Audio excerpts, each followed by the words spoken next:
Amakuru y'imisi. Amakuru yanjye ni meza. Tumeze neza turashimira Imana. Ntabwo aruherutse. Ntabwo narimerutse. Yego. Aruburiye hehe? Tuba tuburiye muri uyu mujyi wa Kigali turi gushakisha ubuzima. Ariko nyine n'umurimo w'Imana turi kuwitaho kugira ngo tuzanire abantu badukurikira ibintu bimeze neza. Ibyo tumazemo iminsi. Okay. Hanyuma hari bamwe wenda mu bantu basigize urushinge rwacu rwabo akakanya wenda batibuka umuntu turi kumwe nande? Amazina yanjye Pasi Jean. Pasi Jean. Yego. Pasi Jean ku muntu mwumvishe bwa mbere ni muntu ki? Pasi Jean ni umusore wirabura. Pasi Jean ni umuhanzi aririmba indirimbo za gospel cyangwa zihimbaza Imana. Ni umusore uba Kimisagara akabateranira muri yari mu Biryogo Saint Etienne. Niho niranira. Yego. Okay. Kusambashisha hoya hoya hoya hoya ruwa nk'ijyano imirima n'umurava ntibyari kusambashisha.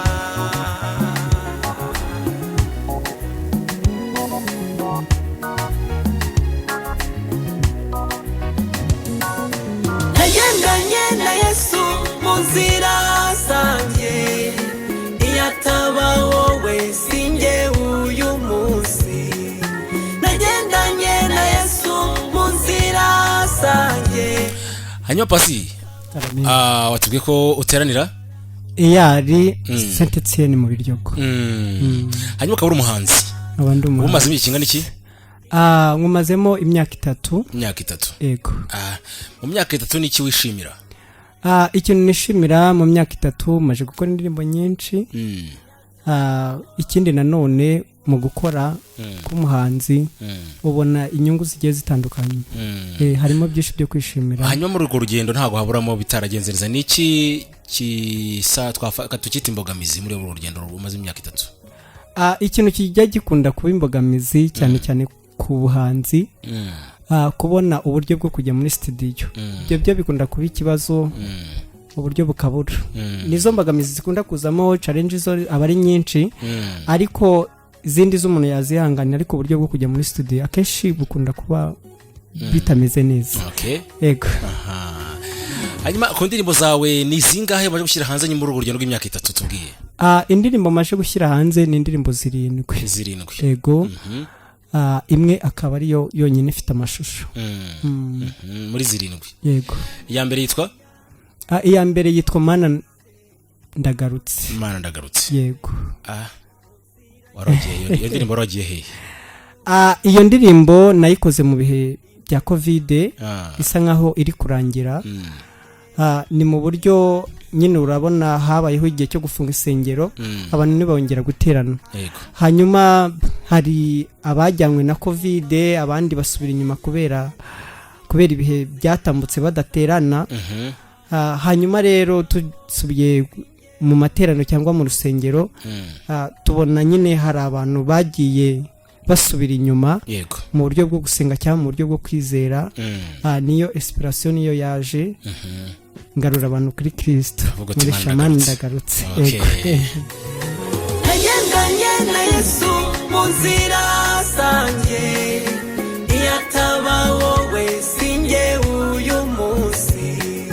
Nagendanye na Yesu. Hanyuma ntabwo ndi buze gutinda, dufite indirimbo yawe ijya amashusho hano imbere yacu. Yego. Iyi ndirimbo yitwa gute?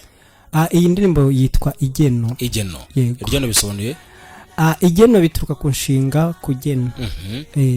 Hanyuma igeno njya kuyikora cyangwa se uburyo iba yaraje. Nasubije amaso inyuma. Hari ukuntu umuntu asubiza amaso inyuma akareba uburyo yavutse, uburyo yabayeho. Agasanga harimo imbaraga z'Imana, agasanga harimo ukuboko kw'Imana. Hari ukuntu umwana bari mutoya agatangira kuvuga ngo njyewe ni nkura nzaba muganga, nyine buri wese agakura afite inzozi. Ariko muri izo nzozi umwana akurana n'igeno ry'Imana cyangwa se n'umuteguro w'Imana, usanga Imana ireba ikirebye cyangwa icyagira umumaro kuri uwo mwana cyangwa kuri uwo muntu yego akaba ari kishyigikira hanyuma ni muri ubwo buryo nakozemo indirimbo bita igeno. Umuntu abwirwa n'iki ko igeno yego arimo cyangwa se byarimo ko ari igeno ry'Imana? Hanyuma rero umuntu uri mu igeno ibyo akora ntabwo avunika. Umuntu uri mu igeno abona uburyo kubera ko ari mu igeno. Ndabizi ko umugambi w'Imana ujya urwanywa ariko hari ukuntu nyine umuntu aba afite igeno akagira ibimusubizamo intege. Ijambo rya gusubizamo intege twebwe nk'abakristo twemera ko Imana ijya ivugana natwe inyuze mu bintu bigiye bitandukanye. Iyo ucitse intege iyo uri mu igeno iryo jwi riraza rikakubwira ngo komeza ndi kumwe nawe. Akenshi niho twubakira kugira ngo tumenye ko turi mu igeno. Ni muri ubwo buryo rero.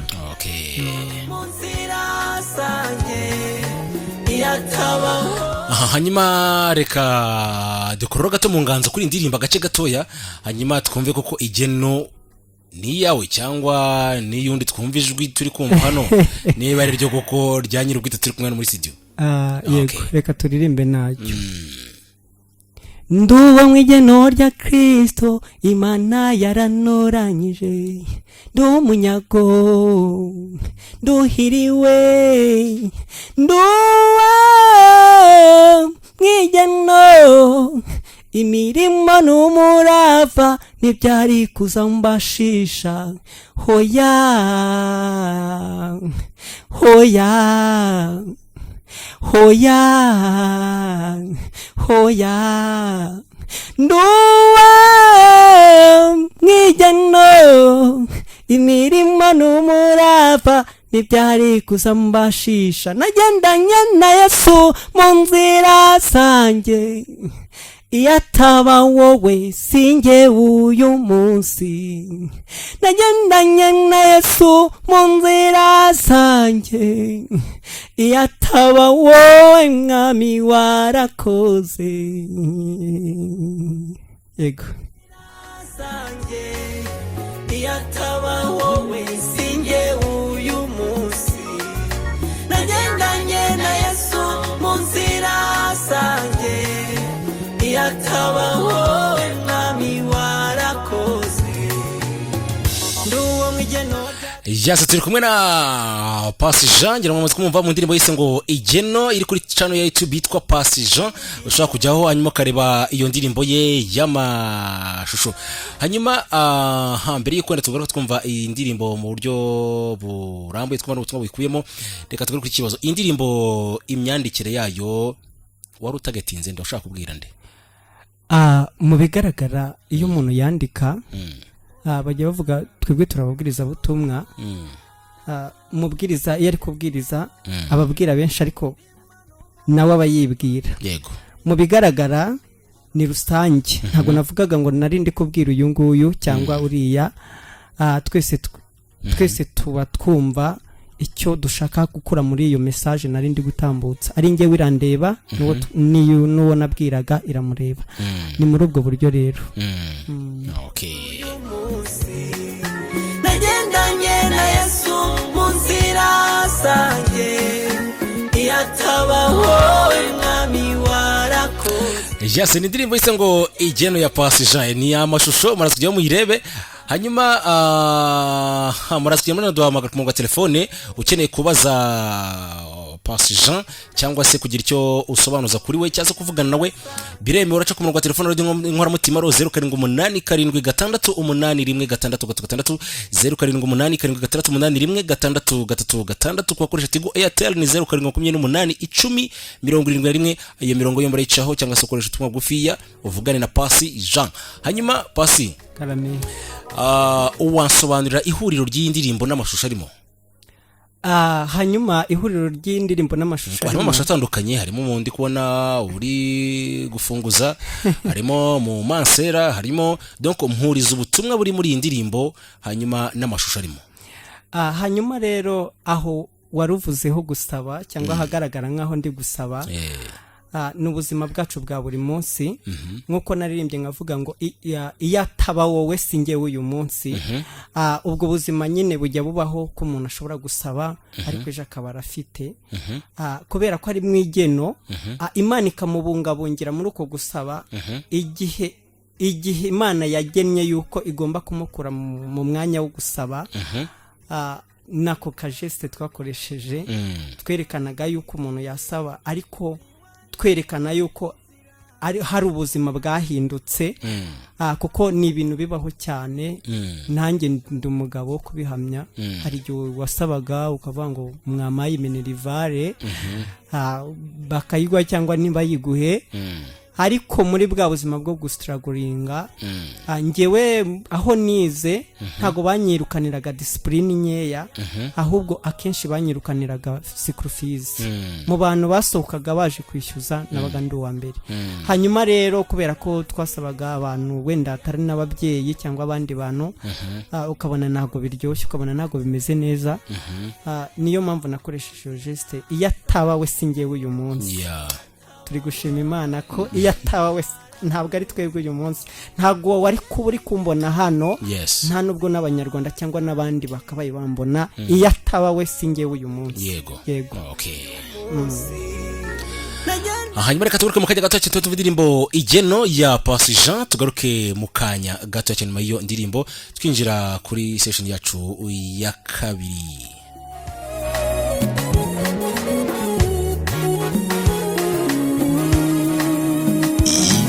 radiyo inkoramutima mukomeje kutwumvira ku 107.1 FM.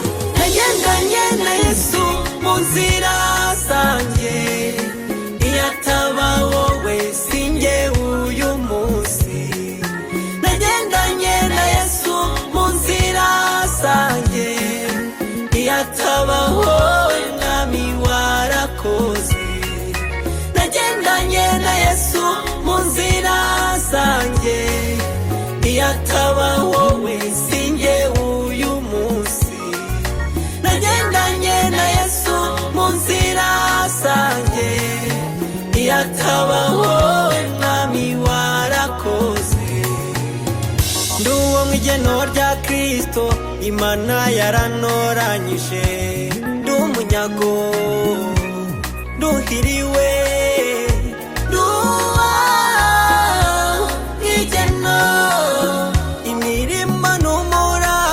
ntibyari kuzambashisha hoya hoya hoya hoya ruwa nk'igeno imirima n'umurava ntibyari kuzambashisha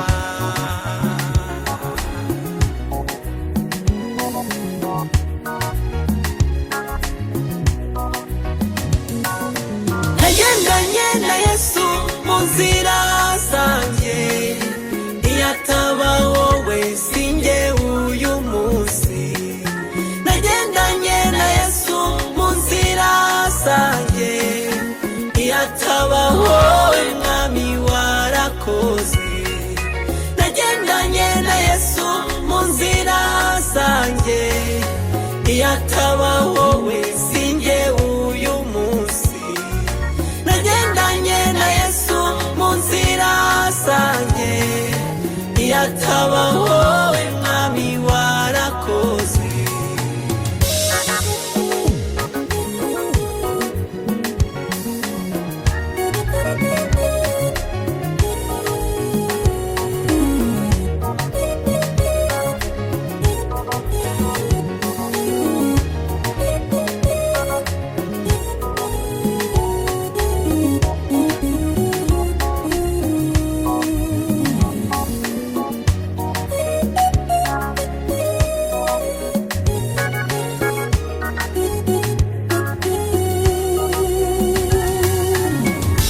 nzira y'urugendo nahuye na byinshi imvura imiyaga ibyangwiririye ntiwanyusuwa mu nzira hoya hoya ahubwo wanyise uwo ushaka kumba we mu nzira y'urugendo nahuye na byinshi, imvura imiyaga ibyangwiririye, ntiwanyise uwo mu nzira, hoya hoya, ahubwo wanyise ushaka kumba we.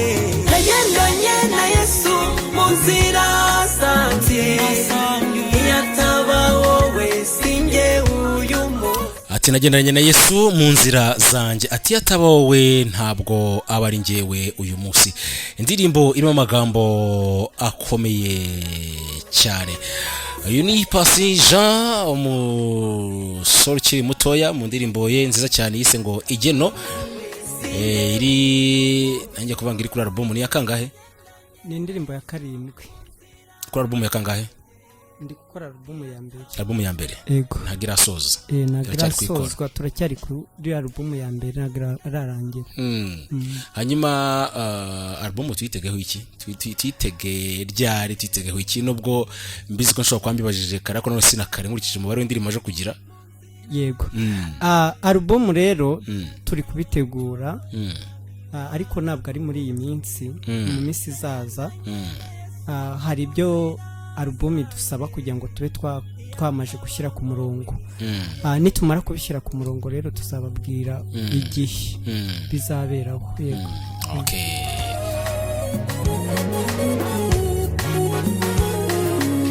Hanyuma Pasi, utekereza iki ku gufatanya bwawe ni wenda n'abandi bahanzi runaka cyangwa baririmbyi runaka, muko mwafatanyije mugahora ku ndirimbo runaka? Uko mbitekereza byaba ari ibintu byiza cyane, njya mbitekerezaho. Bajya babimbwira, hari n'uwo tuzakorana mu minsi igiye kuza. Biri muri gahunda none? Biri muri gahunda, hari abantu baba babyifuza. Wowe ntago ubyifuza n'abo babyifuza? Nanjye ndabyifuza, ariko ntabwo ndabishyira muri projet. Biba bisaba kubitegura kugira ngo birusheho kugenda neza. Ndabyifuza, ndabitegura, ariko igihe ntabwo kiragera. Okay. Wavuze uti mu ndirimbo 7 mfite iyi niyo nakoreye amashusho.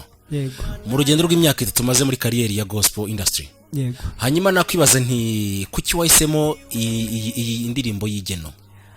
Impamvu rero indirimbo Igeno ariyo twakoreye amashusho, ni ukuvuga ngo iyo umwanditsi amaje kwandika, ugira ibitekerezo ushaka ku byo umaje kwandika. Ngewe iyo maje kwandika indirimbo, negera abantu bateye imbere mu muziki cyangwa babisobanukiwe, kugira ngo bamfashe bandebere ko bimeze neza. Hanyuma rero abo nagerageje kwegera barambwiye ngo wow, ufite indirimbo nziza, uzatubabarira uyikorera amashusho. Yego. Ndavuga rero ku rwanjye ruhande, ntago byanyorohera gukora amashusho. Babigiramo uruhare kugira ngo izakorerwe amashusho, nibo babigizemo uruhare. Nge nta ruhare nigeze mbigiramo kugira ngo amashusho abeho. Nibo babigizemo uruhare. Uwo nabwiraga igitekerezo nkamubwira ko indirimbo nyifite, akayumva, nkamuririmbira, akareba uburyo yanditse, akumva amagambo arimo. Yarambwiraga ngo mva nanjye umusanzu wanjye n'uyu, ariko indirimbo y'amashusho iboneke. Ni muri ubwo buryo yabonetse. Okay. Yego. Nagendanye na Yesu mu nzira zanjye, iyataba wowe mwami warakoze.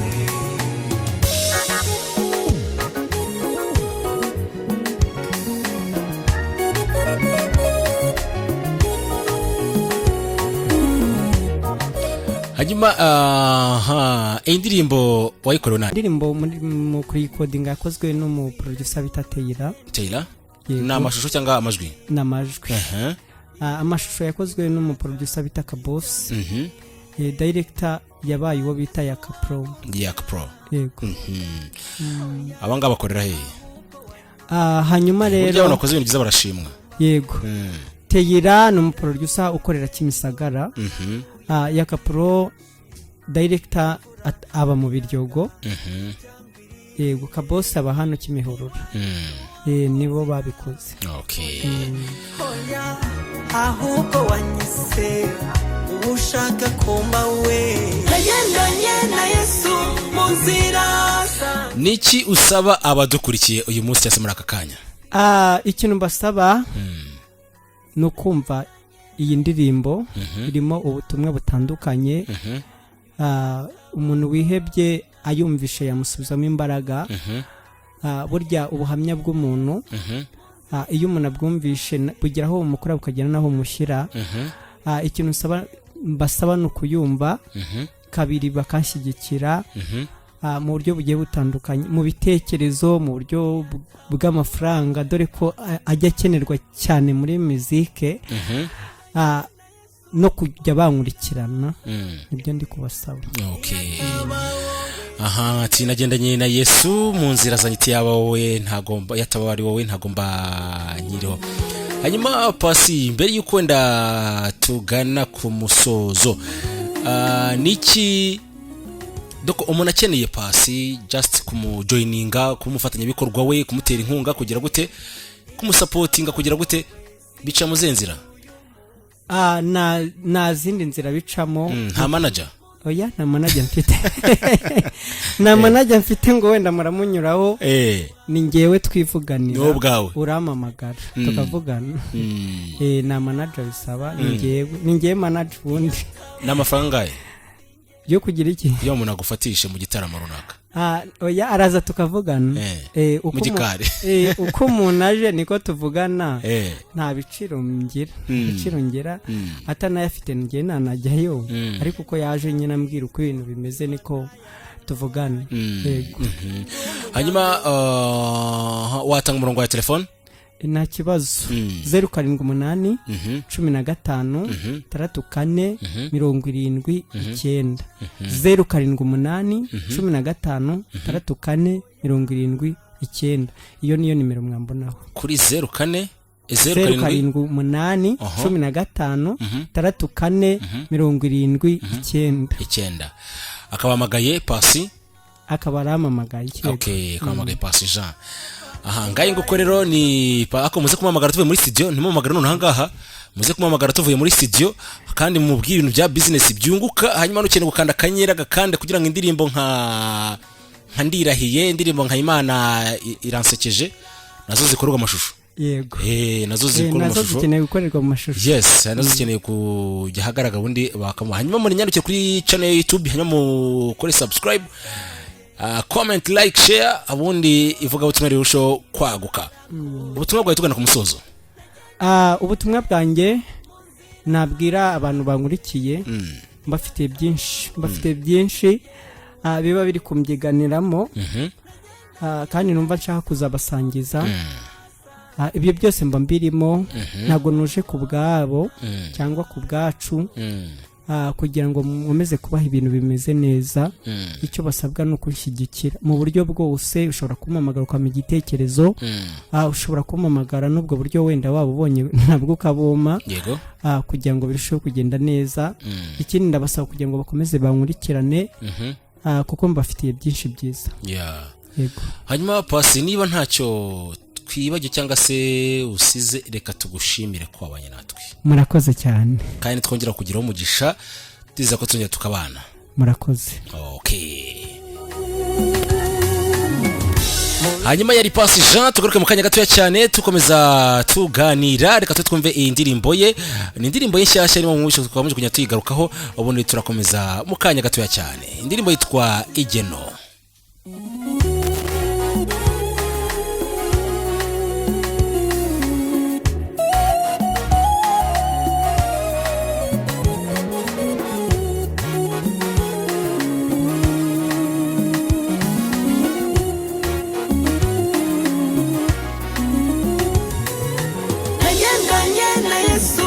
Nzira zanjye iyataba wowe sinjye uyu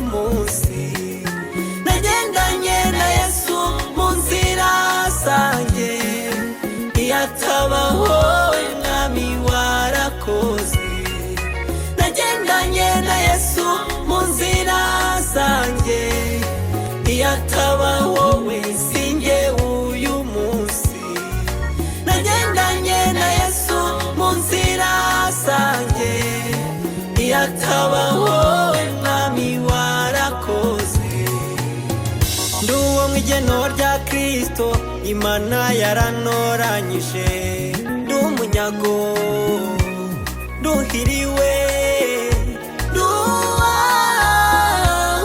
igeno imirimo n'umurava ntibyari kuzambashisha hoya hoya oya oya duwa nk'igeno imirimo n'umurava ntibyari kuzambashisha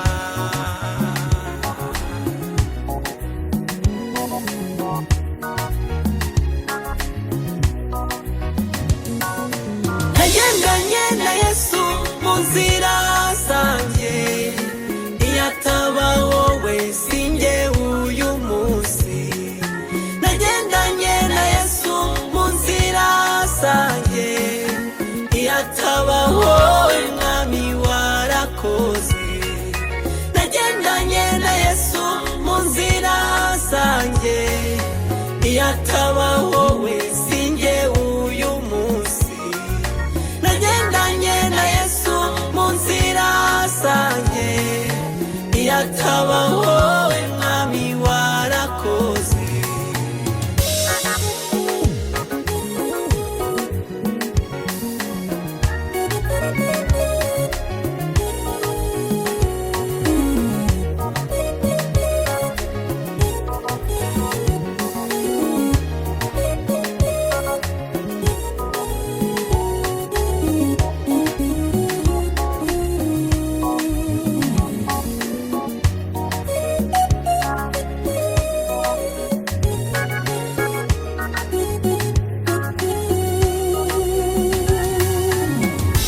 nzira y'urugendo ni radiyo inkoramutima mukomeje kutwumvira ku ijana na karindwi n'igice